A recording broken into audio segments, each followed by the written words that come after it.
Good evening, this is Shailabati Tourism giving you the evening news, the headlines. Prime Minister Manmohan Singh asked ministers not to comment on internal security. Manipur Human Rights Commission member R.K. Rajendra alleges police is misguiding central security forces. And third, Maira Paibi Martyrs Memorial Day observed. Now the news in detail. The Prime Minister Manmohan Singh has asked all ministers to refrain from commenting in the media on matters of internal security, agency source said. The ministers received Sunday a circular sent by the Cabinet Secretary K.M. Chandrasekhar on behalf of the Prime Minister. The Cabinet Secretary stated in his missive that the Prime Minister desires that ministers should not remark on the internal security of the country and should not voice different opinions on the matter. The Home Ministry is competent to react to such matters, it added. The Prime Minister's direction comes after the April 6 massacre of 76 security personnel in the forest of Satishgarh, the largest mouse attack in 4 decades. It is learned that the Prime Minister gave the direction for the circular after colleagues like Railway Minister Mamta Banerjee and Food Processing Minister Subodh Kant Sahay commented on the attack. The Prime Minister left Saturday for a week-long trip to the US and Brazil. The Manipur Human Rights Commission member R.K. Rajendra has stated that the state police has misguided the central security forces which have come to Manipur to help maintain law and order. Speaking at a one-day discussion on human rights and Indian Constitution, human rights and armed conflict situations jointly organized by Manipur Human Rights Commission and all Manipur Bar Associations, R.K. Rajendra alleged that the police is giving wrong information to the central security forces and this need to be checked. He also said if access committed by police commandos is not checked and proper guidance given to them, the situation of Manipur will become worse. Commission member N.G. Nongyai and Law Secretary Y. Ramesh Chandra also spoke on the present problems facing the state. Courage and sacrificial spirit of Manipuri women in fighting for the cause of the nation was today remembered at the 3rd Maira Paibi Martyrs Memorial Day observance at YNDA ground, Maibam Laikai. The Maira Paibi Martyrs Memorial Observance function was attended by the President of the Irabod Foundation Manipur, T.H. Iboyaima, President of the Nupi Khunai Manipur, W. Wangol, President of Emuko K.T. Rehman, President of MSCO Guite, Professor Khetri Bimola and Secretary of COHR, Funindro Konsum as President members. Members of various civil society organizations paid floral tributes to the martyr Maira Paibi who sacrificed their life fighting for the protection of human rights of the people of the state. Speakers at today's functions flay union government attitude towards the state. They asked on why the government has not taken up any initiative for setting up of industry in the state. The speakers also appealed for the unification of all civil society organizations in the state. The Secretary of COHR, Funindro Konsum, speaking on the occasion, cautioned the civil society organizations on the game being played. He said, the people of the state are still victims of Armed Forces Special Powers Act. He also expressed shock on the present role that the police commando are playing. Professor Khetri Bimola, speaking on the occasion, said, women in the state never did uprise for women's issues. They always uprise for the issues of the state. She appealed women of the state to raise voice for the issue of the women too. Members of Council of Teachers Association today sit in protest in Zonal Education Office Zone 2 complex at Porampat in support of cease work of JAC of MTUC and MGO demanding implementation of the recommendations of the 6th Pay Commission in Toto. The proscribed armed group Revolutionary People's Front today appeal all civil organizations, Maira Paibis and clubs not to call Band on April 13th, the day which the party is observing as Martyrs' Day.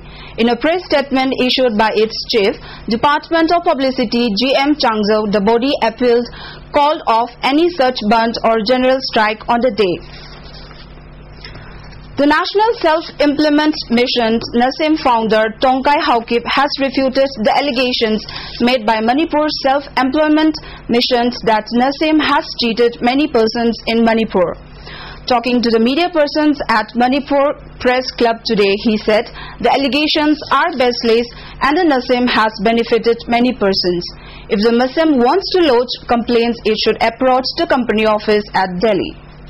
The Chinese authorities have said the new airport built near the world's tallest peak, Mount Everest in Zigage in Tibet, will become operational in October and would boost tourist traffic in the region, in a move that would enhance its reach closer to Indian and Nepalese border. The airport being constructed at a cost of $71.7 million was also expected to boost tourist traffic to Zigage, where the Tashil Hungpo monastery headed by the Chinese appointed 11th Panchen Lama Gaiken Norbu is located. Construction of the Peace Airport in Zigage Prefecture began in April last year and will be completed in September. The airport will be able to handle 230,000 passengers and 1,150 tons of cargoes and allow 2,580 takeoffs and landing annually by 2020, state-run Zhonghua News Agency reported. Tibet also plans to build the world's highest airport at an altitude of 4,436 meters in Nagpur Prefecture. The Chinese modernization drive also prompted India to beef up the infrastructure in Arunachal Pradesh. 5 days after the Dantewara massacre, security forces have resumed area domination operations in Chintalnath by commandos who have specially trained in anti-Naxal operations. But barely a kilometer and a half away where the massacre took place is Mukram village, which used to be home to nearly 1,200 tribals, but it is now deserted. According to agency reports, nearly every house is locked as all villagers have fled, perhaps fearing that the police will question them and the mouse will kill them if they give away any information. The unnatural silence in the village is occasionally broken by those animals the villagers has left behind. Before running away, they have left the coops open so that the animals don't die of hunger and thirst. The villagers didn't have the time to even pick up their belongings too. People in the adjoining village tell us they left just after the Tuesday's massacre. They have all fled because of terror, said a villager Ganesh Singh. The main strength of the mouse has been tribals, that they are also the usual suspects for the security forces. Not all tribals are mouse supporters, but it's unlikely that the 1,200-odd tribals who have fled will return anytime soon. In his first bilateral meeting with the Pakistan Prime Minister, President Obama has told Yusuf Raja Gilani and his high-level Pakistani delegation that Manmohan Singh is sincere in improving ties with Islamabad, but wants Pakistan to take action against those responsible for the Mumbai attacks. Obama threw his weight behind India's request, describing it as a prerequisite for improving the security situation in the region. The Indian and Pakistani Prime Ministers are in Washington to attend a nuclear security summit that brings together the leaders of 47 countries. It's the largest gathering of world leaders organized by an American president since Franklin D. Roosevelt convened the 1945 meeting that led to the creation of the United Nations.